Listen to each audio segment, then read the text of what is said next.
Fala pessoal, sejam bem-vindos, começando mais um vídeo com muitas informações importantes. Mas antes, eu peço para que você se inscreva no canal, deixe o seu like e compartilhe o vídeo com o máximo de pessoas. Giro na tela e notícias a seguir.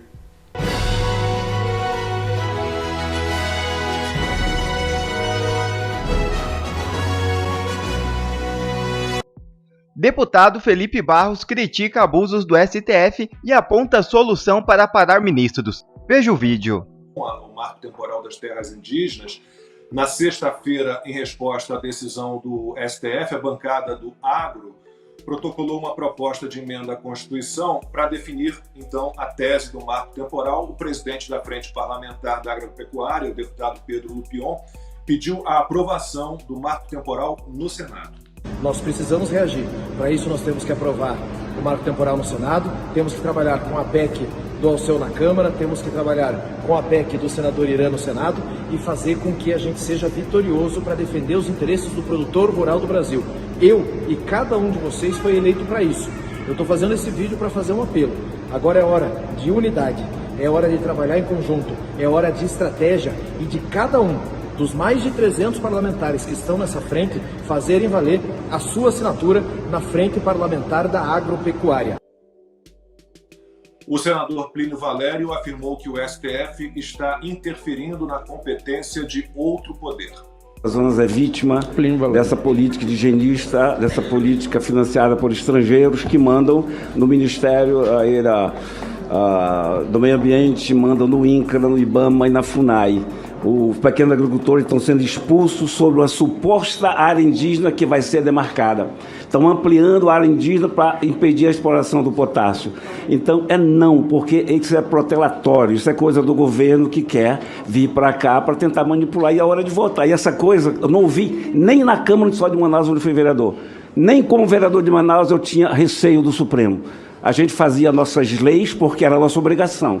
E o Supremo tinha que fazer a dele. Portanto, se eu vier aqui para estar achando que a lei que o Supremo vai derrubar, assim como o Moro, eu caio fora. Isso aqui é o Senado da República Federal do Brasil. Nós temos que ter tamanho de senador, que não é menor que o ministro Supremo. Pelo contrário, nós temos aqui instrumento para frear esse desmando do Supremo.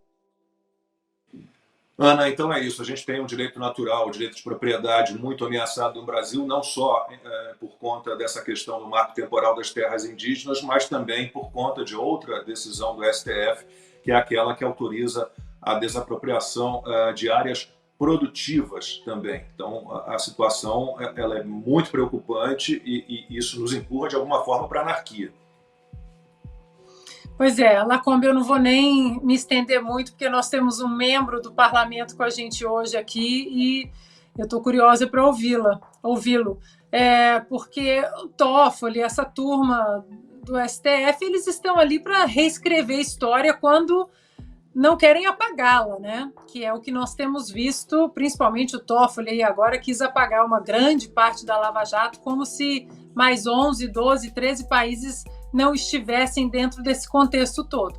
Agora, a minha crítica, Lacombe, por exemplo, aos membros da Frente Parlamentar da Agropecuária, por exemplo, muitos ali, mais de 200, 300, não sei o número exato, eu tenho a lista, depois o deputado Felipe Barros pode confirmar esse número, muitos ali ficaram omissos em relação ao PL 2630, por exemplo, aquele PL da mordaça, da censura. As redes sociais fizeram pressão em cada nome, uns votaram a favor da urgência, outros votaram contra, outros não queriam falar. Depois a sociedade começou a cobrar, tudo bem, vocês votaram a urgência e vocês vão fazer o que agora? Muitos não quiseram responder, muitos dessa frente parlamentar da FPA, eles votaram a favor da manutenção dessa quantidade de ministérios deste atual desgoverno. Então, Lacombe, olha, com todo respeito à Frente Parlamentar Agropecuária, ao nosso querido deputado Felipe Barros, esse sim tem feito um trabalho belíssimo, belíssimo. Falei com ele no particular, tenho falado no Sem Filtro também, um trabalho espetacular na CPMI do 8 de janeiro, sem medo, vai para frente. O que não dá é... Eles reclamam ali, e na hora de votar eles votam com o desgoverno ou eles ficam em cima do muro. Eu acho que o deputado Felipe Barros, e sem a menor demagogia, esse sim tem que servir de exemplo. Ele fala, ele vai lá, ele faz na frente do microfone, ele faz nas votações. Então, é muito complicado. Por exemplo, eu sei que eu estou divagando aqui um pouco, indo para outros lugares, mas é para mostrar que o povo está cansado desse falatório. O presidente da CPMI do 8 de janeiro, por exemplo, o Arthur Maia, ele reclamou que as pessoas vão ali, ficam quietas, que tem muita interferência do Supremo Tribunal Federal, que o André Mendonça concedeu um habeas corpus para não sei quem ficar em silêncio. Mas o problema é que o STF e esses ministros todos, esse desordenamento jurídico hoje existe por causa do Senado, por causa da omissão do Senado, por causa da omissão dos senadores. Não, eu tenho medo, eu tenho foro por prerrogativa de função, eu tenho medo. Então, pede para sair, meu amigo, que tem um monte de gente corajosa querendo entrar. Então, eu acho que nesse contexto nós estamos vendo a interferência do STF em várias prerrogativas. É o aborto, daqui a pouco a gente vai falar, a descriminalização da maconha, o imposto sindical, o marco temporal. Então não adianta mais ficar falando em estratégia, em vídeo, não. Tem que fazer, tem que parar. Nós temos uma ferramenta institucional para frear essas inconstitucionalidades do STF. Então, por favor, parem de fazer vídeo e ajam, votem no plenário como a sociedade espera que vocês votem contra este desgoverno que abriu os cofres para que gente, inclusive da Frente Parlamentar da Agropecuária, vote com o governo. Desabafo. Não, mas está valendo, Ana, por favor, está valendo.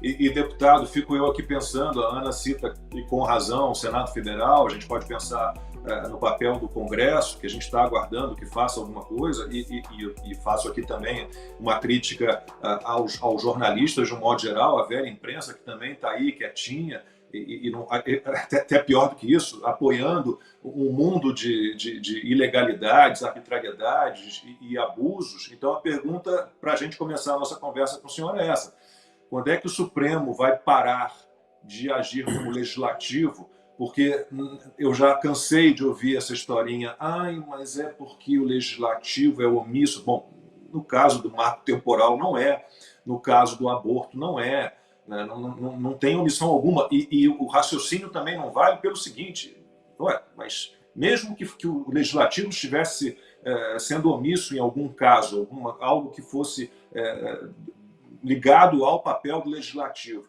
né? O judiciário não poderia assumir esse papel, porque da mesma forma nós poderíamos pensar, bom, então o STF não julga, por exemplo, os processos do Renan Calheiros, eles vão prescrevendo ou vão sendo arquivados, então diante da omissão do STF, o legislativo pode virar um julgador e resolver julgar o Renan Calheiros como se fosse uma corte, né, judicial. Não. Quando é que a gente vai poder ter essa esperança, deputado, que o Congresso haja, e principalmente, eu sei que o senhor é deputado federal, mas que o Senado tome uma atitude? O grande problema é a ideologia que tomou conta do Supremo Tribunal Federal. Quando nós estamos no primeiro ano da Faculdade de Direito, a gente aprende que o papel do judiciário, de fato, é a pacificação social. Então, puxando o gancho daquilo que o Toffoli disse, de fato, esse seria o papel do Poder Judiciário. Ocorre que, tempos para cá, o Judiciário se arvorou da função da representação das minorias. Então, ele deixou de ser o resolvedor de conflitos, a pacificação social por meio do Judiciário, para ser um representante das minorias da sociedade. Eu estava lendo o voto da ministra Rosa Weber na questão do aborto, pelo menos das 10 ou 15 primeiras folhas do voto dela, ela fica exatamente falando sobre o papel do judiciário na representação das minorias. Essa é o pano de fundo e significa a completa falência da democracia, porque não compete ao judiciário representar absolutamente ninguém, compete ao judiciário julgar de acordo com leis que são feitas por parlamentares, pelos representantes eleitos pelo povo. E no parlamento, você tem a representação das minorias. Né? Claro que como minoria, mas você tem as devidas representações dos inúmeros segmentos da sociedade. Então, isso é um problema que está em todo o Ocidente, não é exclusivamente no nosso país. No Brasil isso é mais grave porque existe uma inanição completa do Senado da República. E respondendo objetivamente, Lacombe, a impressão que passa é que o Supremo Tribunal Federal só vai começar a ter uma autocontenção quando ocorreu o impeachment de um dos ministros do Supremo Tribunal Federal, ou então quando houver uma profunda reforma da Constituição em que deixe claro qual é o papel do judiciário, que não é representação de minoria alguma, tampouco de qualquer pessoa que seja. O papel do judiciário é julgar conforme leis que são aprovadas pelo parlamento, pelos representantes da população.